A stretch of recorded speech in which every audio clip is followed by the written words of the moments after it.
Assalamu alaikum wa rahmatullahi wa barakatuh. I hope everybody's doing well, inshallah. We ask Allah subhanahu wa ta'ala to accept from us our Ramadan. We're wrapping up towards the end, and subhanallah, we're almost done Ramadan. It is in some ways a relief. If you've been tired, if you've been exhausted, if you've been kind of breaking your normal schedule and trying to fit in new forms of worship and learning and whatnot, so maybe for some it's a little bit of a relief, but it's extremely bittersweet because the exhaustion that our body feels, the exhaustion that we feel trying to engage in all this ibadah and whatnot, it is also something that is reviving our soul and giving us strength. It's reviving our hearts.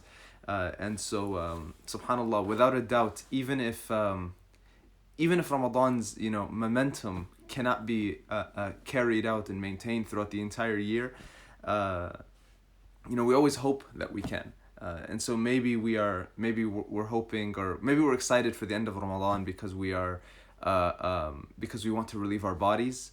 But we know that there's going to be a cost and a price for our souls and for our hearts. And so we ask Allah subhanahu wa ta'ala to make us among those who experience a rejuvenation in spirit and a rejuvenation in our heart and soul and in our minds during Ramadan, and that we're able to carry that in throughout the rest of the year, even if we can't maintain the exact form of worship or the exact kind of physical expense that we spent during this blessed month. I hope everybody's doing well, inshallah. The topic of today is the farewell Hajj and the last sermon of the Prophet ﷺ. And this is a heavy topic, subhanAllah. Everything in the seerah is heavy. Everything in the seerah is something that we need to be cautious when speaking about it or trying to summarize it or trying to share thoughts and reflections on it, because it is we're talking about the Prophet ﷺ, right? We're talking about the man that was sent and guided by Allah subhanahu wa ta'ala to teach us this religion, to teach us how to connect to our Creator. And that's a heavy topic.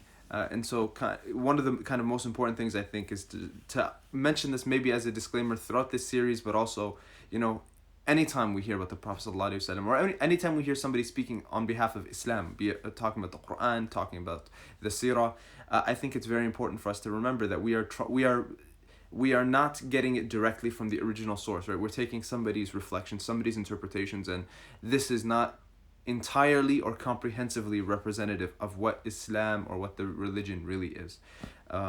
We're looking at just bits and pieces. And I say this because sometimes when something doesn't click with us, or if something rubs us the wrong way, it can result in, of course, pushing a little bit against or a feeling internally maybe that like we might have something against the faith, or that our heart isn't there. That's not necessarily the case, right? There could be shortcomings on behalf of the person delivering the message. There could be shortcomings on behalf of even just like yourself in that situation or that time. So regardless, inshallah, that was the long form introduction as we just let people get in, and we will begin, inshallah. So I don't want to talk too much about the Hajj, but the Prophet ﷺ only did Hajj in his life one time. He only did it once, and everything that we know about the fiqh of Hajj, so the rules of Hajj, what to do, what not to do, what's halal, what's haram, etc., all of those things we derive from this first Hajj, this only Hajj that the Prophet ﷺ went on. And subhanallah, it was during this Hajj that the believers were basically making a big impression on the people of Mecca. Okay, so the believers are coming in from Medina, and some people in Mecca, some of the non-believers, they basically had this impression of the Muslims in Mecca that they were, or the Muslims who had left, basically that they were weak and that they were sick and that they weren't physically competent. And so basically, when the believers entered this, and then when they started their Hajj, when they began with the tawaf, right, when they were walking around the Kaaba, the Prophet ﷺ instructed them to run when they do the tawaf, and to show basically their physical strength. And so this was something that was meant to show those who were basically looking down on the believers that you think that they're weak, you think that they're this, but look, this is a full, mashallah, like this is a full army of believers who are in good health and who are using that physical health in the service of Allah subhanahu wa ta'ala. And so there is an idea there where Rasulullah sallallahu alaihi wasallam kind of, he does this very often throughout the seerah, that he shows a very keen awareness of how people can misinterpret things and how to kind of do, I don't want to call it PR, but basically how to present, how to be aware of public perception and present Islam in a way that brings about that best perception in a principled and mannered way. So, for example, Rasulullah sallallahu alaihi wasallam, he would not kill the munafiqeen, the hypocrites. During those early days in Medina, he would not kill them, despite the fact that they were actively trying to destroy the Muslims. Why? Because to non-Muslims and to people outside of the know, they would say Rasulullah sallallahu alaihi wasallam, they would say Muhammad kills his own people, because the munafiqeen presented themselves as being believers, they presented themselves as being Muslims, and so Rasulullah sallallahu alaihi wasallam did not want to give the opportunity for people to say this, because he was aware that this could do far more harm than keeping these people alive. And of course we know that Rasulullah sallallahu alaihi wasallam وَمَا يَنْطِقُ عَنِ الْهَوَىٰ, right? Everything that he would say and do, it was guided by Allah subhanahu wa ta'ala. Everything in regards to decisions related to Islam and the well-being of the believers, this was all guided by Allah subhanahu wa ta'ala. So that was one of the examples, was how he dealt with the munafiqeen. But what we also see is an example here where, because basically there had been news and rumors that, when the believers moved to Medina, many of them got sick. And this was true. Many of the believers did, when they moved and they changed their environment, and after the long trip of the hijrah, when they moved from Mecca to Medina, many of them did experience health challenges and difficulties. This was not, a deficiency in them. This is just being human. But so, subhanAllah, he was aware of this perception, and that the people were saying that the believers were weak. And this isn't something that we don't just say, hey, we're going to accept this for ourselves because Allah knows the truth. No, if they had thought that the Muslims were weak, that may have caused them to feel incentivized to attack them. Remember, this is not a situation where the believers are coming into Mecca and everybody's a fan of them. And they're aware that there are enemies that are observing them. And so Rasulullah sallallahu alaihi wasallam, with this consideration, he wants them to show their physical strength, and it works. Alhamdulillah, nobody, they don't get attacked, they aren't targeted because of their weak health, or because of a perception of weak health. And so alhamdulillah, you see that the believers kind of made that strong impression. So I want to kind of fast forward now a little bit to throughout the Hajj, when the Prophet sallallahu alaihi wasallam, he's on the mountain of Arafat, and he gives a speech, and this is a speech that becomes known as the last sermon or the final sermon. It's not the only speech that the Prophet ﷺ gave during this Hajj, but it is something that it was a speech that he gave to an audience that the historians, they say about 100,000 people. We don't really have an exact metric for exactly how many people were there, but it was a huge number of believers, and the scholars put it in this number because it was extremely high.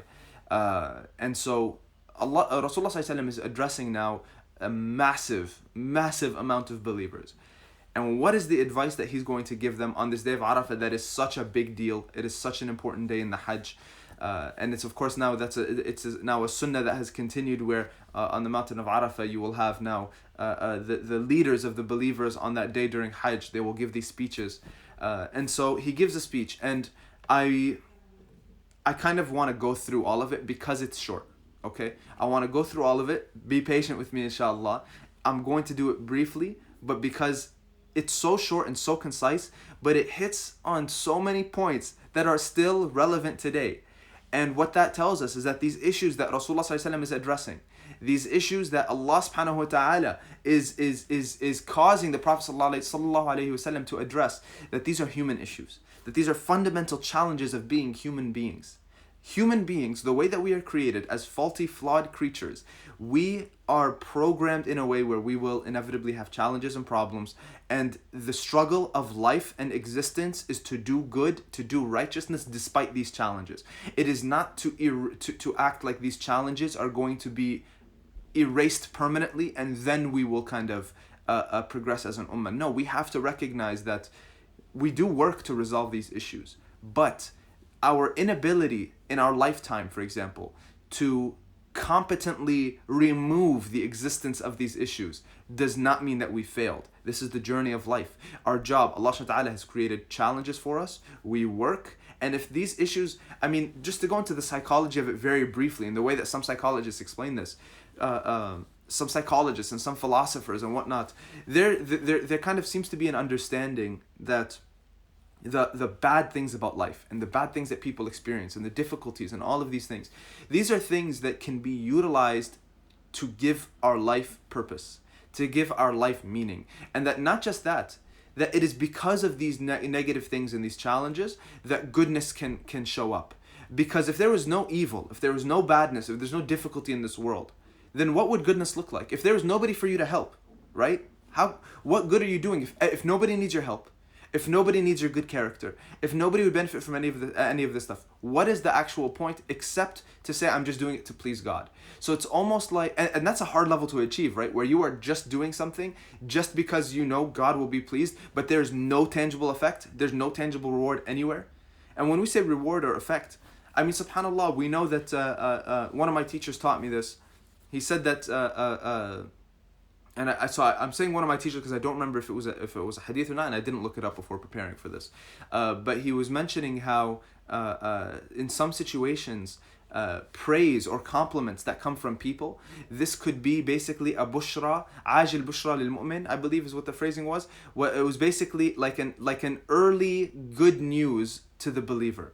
You know what I mean? That Allah subhanahu wa ta'ala can send you people to send you positive comments and compliments, not as a means of saying, yeah, you're so amazing, you're so spectacular, but as a means of, inshallah, kind of encouraging the emotional being within you that we all have to continue going on. Because as a human being, if you have no feedback on what your actions are doing, it's very difficult to kind of have a metric if you're doing well or not. So for example, I'm on a live stream right now. I can't look into an audience and see people connecting and being like, okay, I've got them right now, or no, they're kind of tuning out, or they're losing their focus, which is, you know, usually one of the most helpful things when you're giving a talk. You know, you can kind of see how people are reacting and you can adjust things as you go along. And so I'm not a big fan of online content, alhamdulillah, of delivering online content, let's say, but we move on. So subhanallah, so Rasulullah sallallahu alayhi wasallam, the problems that he addresses here, the reason why I'm mentioning kind of all of these disclaimers is because as we go through these points, we're going to see these things are very relevant till now. Have we failed as an ummah? Are we a complete failure to Rasulullah sallallahu alayhi wasallam? What's the point of Islam? What's the point of our practice of Islam if we still haven't resolved these issues that the Prophet sallallahu alayhi wasallam told us about over 1400 years ago?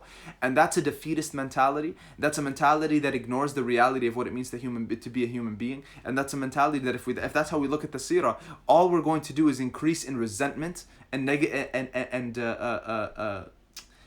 I'll use just the word resentment. We'll increase in resentment towards our fellow believers and towards our fellow human beings, and that is not a means of constructive change. If you want to be a benefit to the ummah, it can't come from a place of you thinking lowly of them and thinking poorly of them, as well as thinking poorly and lowly of yourself. If you think, man, the Prophet ﷺ said all of this and I know this and I'm such a failure, there's nothing that I could do, maybe what you're looking for is a word of support. Maybe what you're looking for is just somebody to kind of give you that emotional boost, and you know, that's one way to look at it. But the other aspect too is like, you know, if you are so unreasonably hard on yourself and you view yourself as a failed product, that's what you're going to become. That's what you're going to be. Because you will, I mean, Allah subhanahu wa ta'ala mentions it, of course. We're talking about how, you know, when we do good and we have hope, Allah subhanahu wa ta'ala will increase us in goodness and will facilitate that goodness. And if we stay away, Allah will facilitate for us what we choose. This is something that's understood Islamically. Psychologically, it's understood that when we do khair, when we do, for example, when we believe ourselves to be capable of goodness and capable of success, we are more likely to work in a way that manifests that. The goals and the dreams that we have for ourselves, we will move in progress towards them if we believe that they're actually capable of happening. But if we tell ourselves they're not, you literally will not have the same drive psychologically to accomplish them. And so the narrative that you tell yourself, the story that you tell yourself about who you are and who you're going to become, that changes what the results will be. It's not just in your head. And I hope, inshallah, I'm working on an article for this, about this, for Think Bites, inshallah. For those of you who don't know, that's on my page. But important thing, inshallah, going into the speech of the Prophet ﷺ. I've built up to it long enough. So after Rasulullah ﷺ praises and he thanks Allah subhanahu wa ta'ala, he begins and he says, "O people, lend me an attentive ear." And by the way, if anybody wants to kind of follow along, I'm using the translation that's on hadithoftheday.com. There are other translations, but I'm just going to go with this one because it's an easily accessible one. "O people, lend me an attentive ear, for I know not whether after this year I shall ever be amongst you again. Therefore, listen to what I am saying to you very carefully, and take these words to those who could not be present here today." So, I mean, you see, subhanAllah, just the skill and the knowledge of Rasulullah sallallahu alaihi wasallam in delivering a message. He immediately starts with the most important thing that he has to say. He does not know if he's going, or he says basically he doesn't know if he's going to be back next year. He doesn't know if he's ever going to have a chance to address this crowd again. So take these words seriously. And clearly they were taken extremely seriously because you had all these witnesses who corroborate this speech and the validity of it.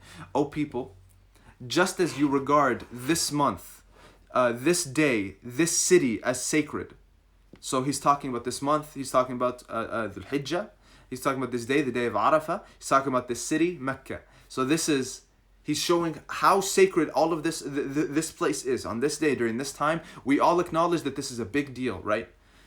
So to kind of tie that in, for us in our experience, maybe because those of us who haven't been on Hajj, I haven't been on Hajj, those who haven't been on Hajj, maybe we can't relate to this feeling of how sacred this is. Or maybe if you haven't been to Mecca, maybe you don't feel how sacred the city is.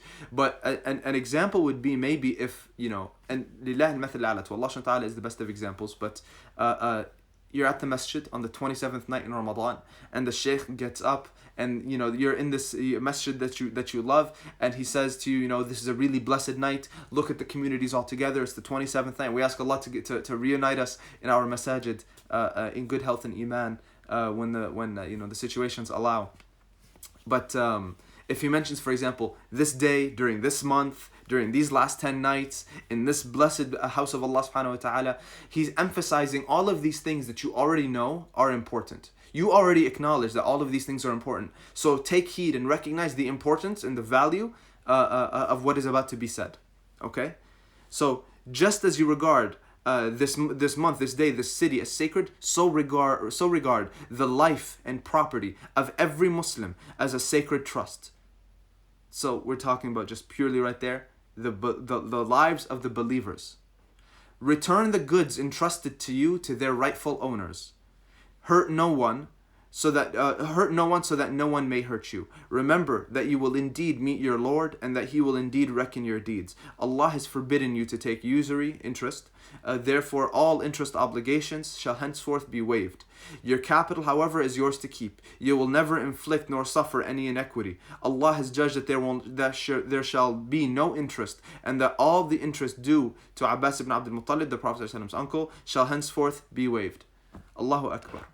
So the first thing that he's addressing here is basically social inequity. Okay, he's talking about interest and how much this is destroying people's lives. He's recognizing this, subhanAllah, in something that till now, when you see what interest does, what usury does, we see it in America all the time. We see it in Canada. We see people who are drowning in debt, drowning in loans and whatnot that are just accumulating in interest. Allah subhanahu wa ta'ala is warning us through the Prophet ﷺ here. This is what he's opening with. He's warning us about interest. He is warning us about the life and the property of believers. So, you having that respect for everybody's, property and lives, and obviously this goes without being said, but killing people is bad, right? Subhanallah, we see here the emphasis that is on, listen, the lives of the believers and anything that can harm the lives of the believers. This is something that should be taken extremely seriously. It's not just a side point. So when we talk about politics, when we talk about the loss of lives and what we could do to try to kind of maintain and protect the lives of believers, the lives of people who are wronged and who are oppressed, these are a big deal. You know what I mean? It's we're not just talking here about, hey, don't kill people. We're talking about, we have to do our part to make sure that when people are, when our brothers and sisters are harmed, that we do our part, inshallah, to kind of, maintain their honor and their respect. So, hurt no one so that may no one hurt you. Just a side point on this, Rasulullah is not saying basically the reason why you don't hurt someone is so that they don't hurt you. That's just kind of a translation oversight. The advice here is very straightforward, right? You don't hurt people, and don't give people an excuse to hurt you. You know what I mean? It's not that even if somebody hurts you, we don't just say, okay, well, you hurt me, therefore I'm gonna hurt you. That's a very oversimplified way of viewing things. So taking, of course, accountability then in front of Allah subhanahu wa ta'ala is mentioned here, and just remembering that Allah subhanahu wa ta'ala is going to hold you accountable. So it's a lot of these big picture stuff, right? So remember the Day of Judgment, remember the lives of the believers, and in those you see then the discussion of interest and riba and mal haram. Essentially, we need to be very cautious, especially those of us who are moving on into the workplace and making money and whatnot, to be mindful of where our money is coming from, where our rizq is coming from, that the money that we take in is truly ours. SubhanAllah, I remember I had a friend who was mentioning how he has a coworker who every time he puts a timer every time he's doing something work related to make sure that he is doing the work that he has to do to get paid. So he doesn't like to kind of doze off on the job or do something halfway, because he's like, this is time that would be mad haram for me to make money. That's his view on this, right? And something maybe just to take at the very least a moral lesson from, if not a fiqhi lesson. He was talking about how, like, even if he dozes off during work and whatnot, he's going to focus, he's going to work, and if he dozes off, that he doesn't count that as from his work hours. So that's something that comes from a great fear and awareness of Allah subhanahu wa ta'ala. So we continue, inshallah. Beware of Satan for the safety of your religion. He has lost all hope that he will ever be able to lead you astray in big things, so beware of following him in small things. This is like a huge one right here, subhanAllah. This is a huge one, especially for the crowd of people who are listening to Ramadan reflections on Instagram Live, and who either have gotten into the stream this long or who are watching the replay and have got this far into it. The shaitan is not going to lead you by coming to you and being like, hey, become a kafir, go kill someone, go do this, go do that. That's not how shaitan will get you. He is, Allah subhanahu wa ta'ala, or Rasulullah sallallahu alaihi wasallam, he is addressing the believers here. He's talking to the group of people who are doing Hajj. He's like, shaitan is not going to come at you in that way. Though that path is way too easy for you to recognize. Shaitan is way more intelligent than this. Shaitan, he has a deceptiveness to him and a maliciousness to him, where he's going to come to you in the way that reaches at your vulnerabilities. And you don't remove vulnerabilities. As a human being, you're not going to ever become invulnerable. You will always have weaknesses, and you will always have things that you need to improve on. And so Rasulullah sallallahu alaihi wasallam is telling us here, after talking about all those social elements and and inequity and with etc., he goes now right into it. He says, be very aware of shaitan. We know the shaitan is adu fattakhiduhu adu, as the Quran says, right? The shaitan is your enemy.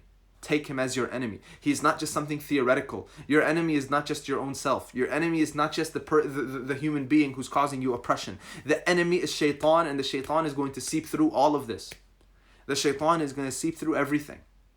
And he's going to lead you in the small things. The small things that you belittle, that you go, it's not a big deal, I'm just going to, I'll just do tawbah for it later. Or it's not a big deal, I'll eventually stop this later. Or it's not a big deal because of this, because of that. That's how shaitan gets you. And we know that we've been taught, the scholars have talked about how, a small sin, if we persist on it for a long time, if we persist and we refuse to do tawbah for it, if we have israr on it, basically, right? This could become a major sin. And it's a path for the shaitan to pollute so much more about ourselves.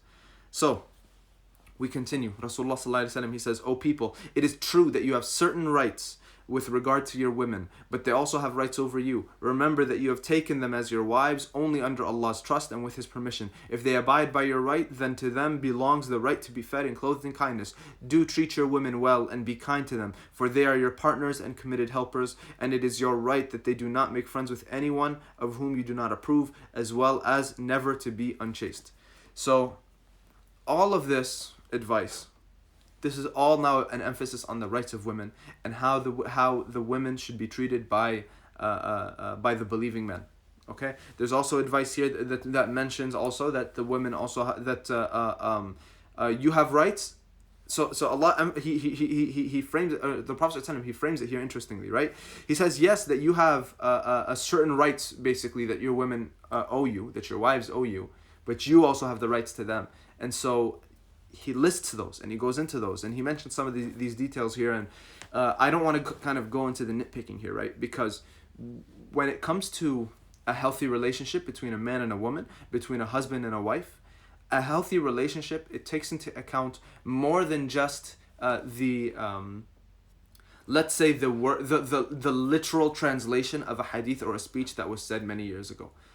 What has to heavily be taken into consideration is the context in which we live today, and the of course, obviously within the bounds of Islam, but the context and the expectations and the urf and the known practices of a people, right? So Allah subhanahu wa ta'ala, through the Prophet sallallahu alaihi wasallam here, after talking about being accountable in front of Allah subhanahu wa ta'ala, after talking about basically the preserving the rights of the believers and not taking interest, those big kind of social issues there, or the kind of basically the maintaining of society, he then talks about shaitan, being aware basically of shaitan in the small things. Then he goes right into men, be careful of taking care of your women.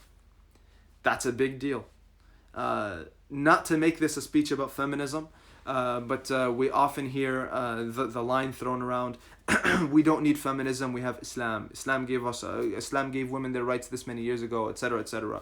And you're not going to get any disagreement from me that Islam has given the rights and prescribed the rights for women upon men that they have to be given, etc., etc. That there's no debate over there. There's no debate.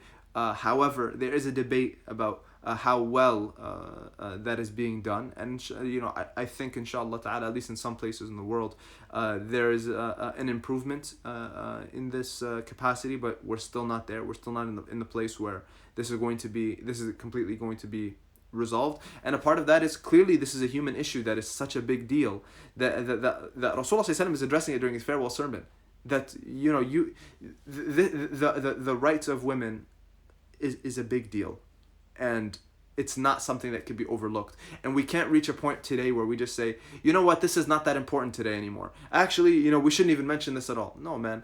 Now, of course, what those rights entail, just to be clear, because I mentioned the word feminism, the rights that men and women have and responsibilities that they have towards each other, these are things that we take first and foremost from our deen, from our Islam, and from the scholars who have an understanding of both the tradition as well as the current context.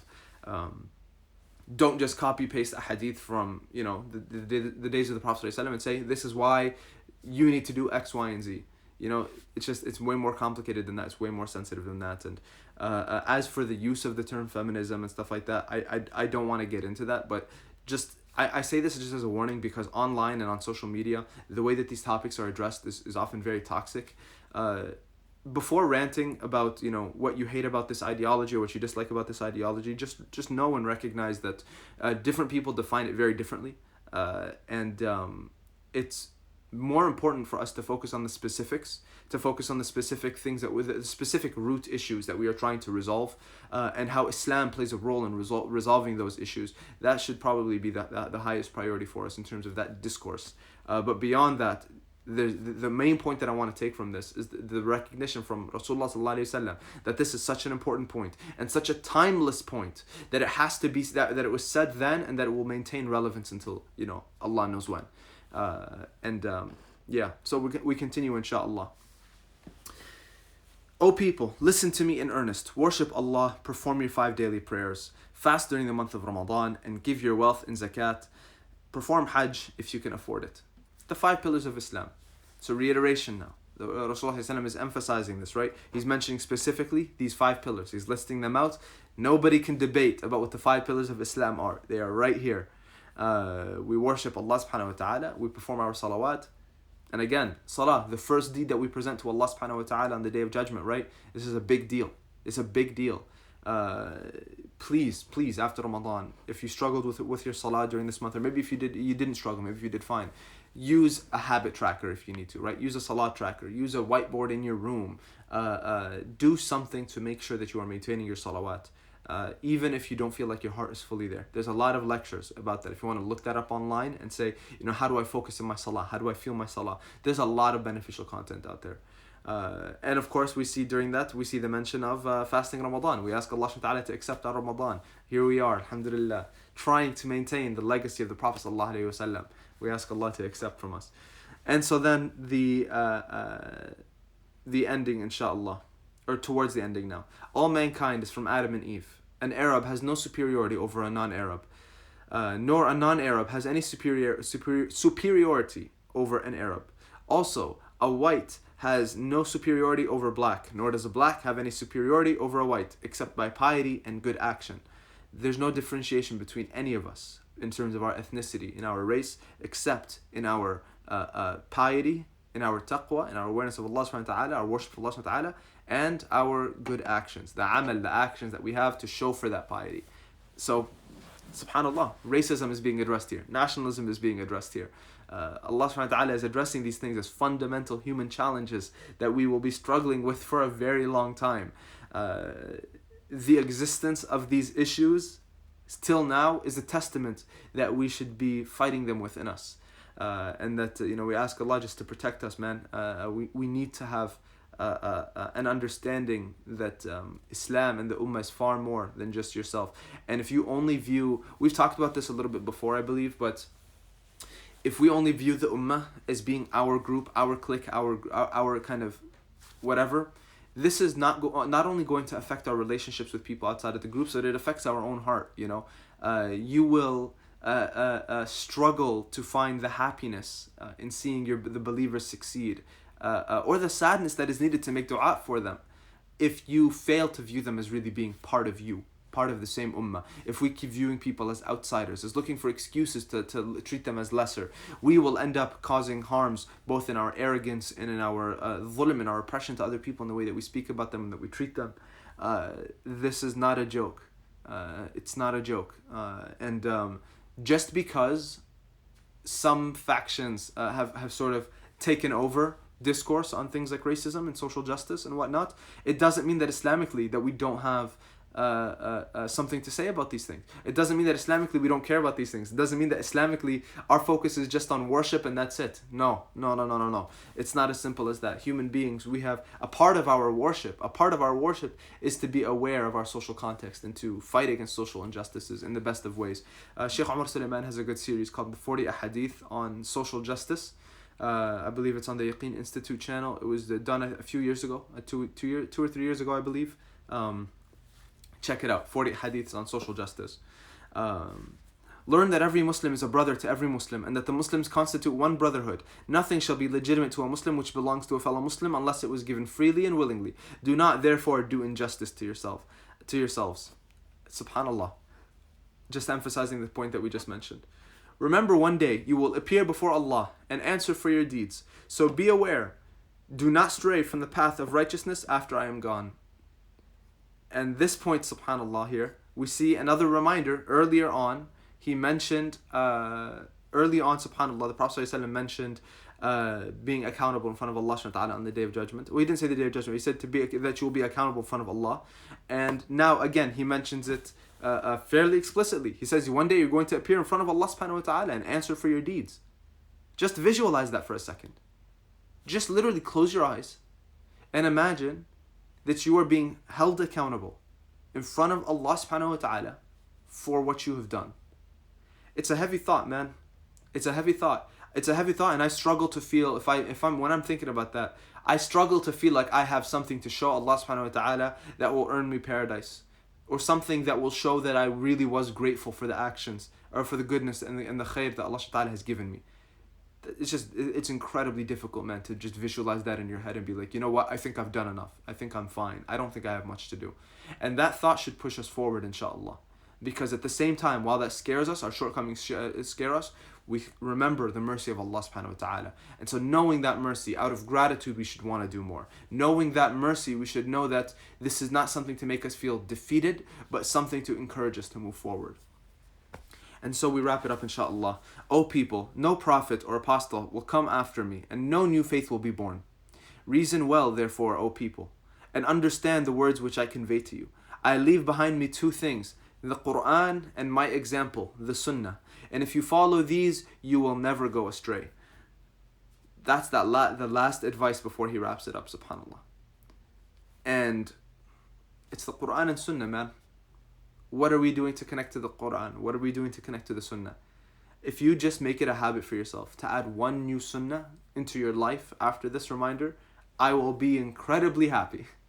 But more importantly, your heart will be happy because you will be making the efforts to come closer to Allah subhanahu wa ta'ala. Of course, the Sunnah, there's a lot of Sunnah, right? But when we talk about things like, the Sunnah of, what is, the dua that we make when we go into the bathroom, the dua when we leave the bathroom, you can literally just look up Sunnahs or daily Sunnahs or forgotten Sunnahs or something like that. You just Google that. Pick one thing and track that for 21 days, 30 days. Track it, I say 21 days because some people say this is the amount that it takes to kind of build a good habit. Please, make it a habit to kind of just add something new to your life that you do just for the sake of Allah subhanahu wa ta'ala. Maybe you've been doing wudu, but you don't do the dua after wudu, right? I'm not saying go and try to incorporate every single dua as sunnah into your life right now, because if you do that, you might crash and you might feel bad and stop doing anything. You have to be methodical and intentional with how you do it, inshallah. So, if you follow these, you will never go astray. The Quran speaks for itself. I won't go too much into that. All those who listen to me shall pass on my words to others, and those to others again. And may the last ones understand my words better than those who listen to me directly. Be my witness, O Allah, that I have conveyed your message to your people. Subhanallah. All those who listen to me shall pass my words on to others, and those to others again, and may the last ones understand my words better than those who listen to me directly. Is there anything that needs to be said after that?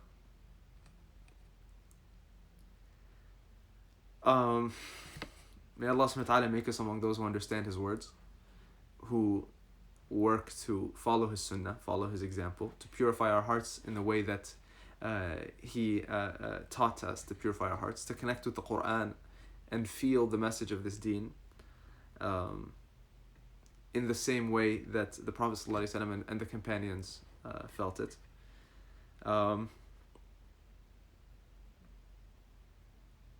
May Allah subhanahu wa ta'ala accept your Ramadan. I think I'm going to wrap it up over there. This is the last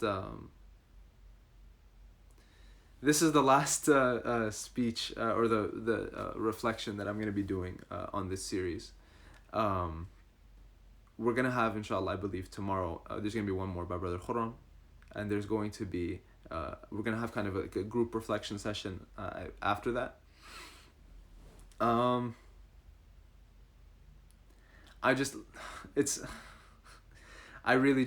don't want to, there's nothing else for me to say, honestly. May the last ones understand my words better than those who listen to me directly. May Allah subhanahu wa ta'ala make us among those.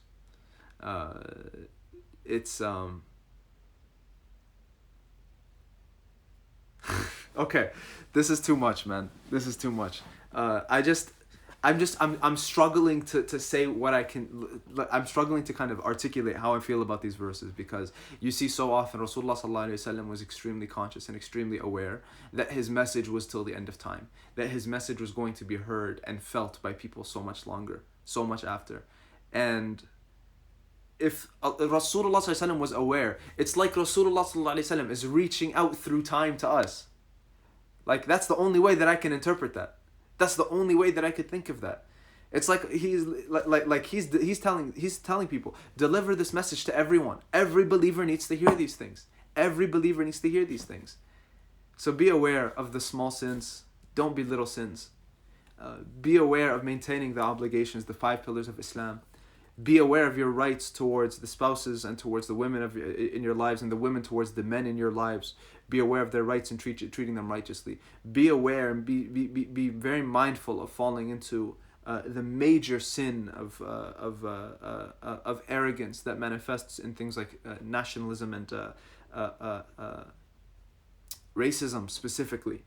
May Allah subhanahu wa ta'ala just make us among those who fear transgressing the limits that He taught us, and to make us among those who have a deep appreciation for his example. Go listen to some Quran. Depending on what time zone you're in, it may or may not be close to iftar. Go listen to some Quran. Pick one sunnah. Literally go open up a book of sunnahs or search up a link on sunnahs. Pick up one and be like, this is my gift to myself in trying to reach Rasulullah sallallahu alaihi wasallam. After listening to these lectures, pick up one sunnah, be like, that's my gift to my heart that I'm going to carry throughout the year. And you put a reminder in your phone every single day. You can literally put that in and be like, remind me every single day at this time to do this. Do something. Work. Don't just listen. It is not enough to listen. You cannot wait for somebody to come and fix your life. You cannot wait for somebody to come along and teach you the thing that's going to awaken your heart. It comes through action. It comes through work. It comes through putting in the time. There's no shortcuts for that. There's absolutely no shortcuts for that. And so we ask Allah subhanahu wa ta'ala to make us among those who hear this message. Somebody said, can you post a picture of those last two statements? I inshallah will include them in my story that I post to repost this video.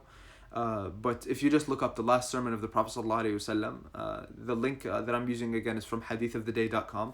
You could find it. It's right at the end over there, and the Arabic translation is there as well, but I'm just doing English for the sake of brevity. Yeah, you can find it there. You can find it in other places.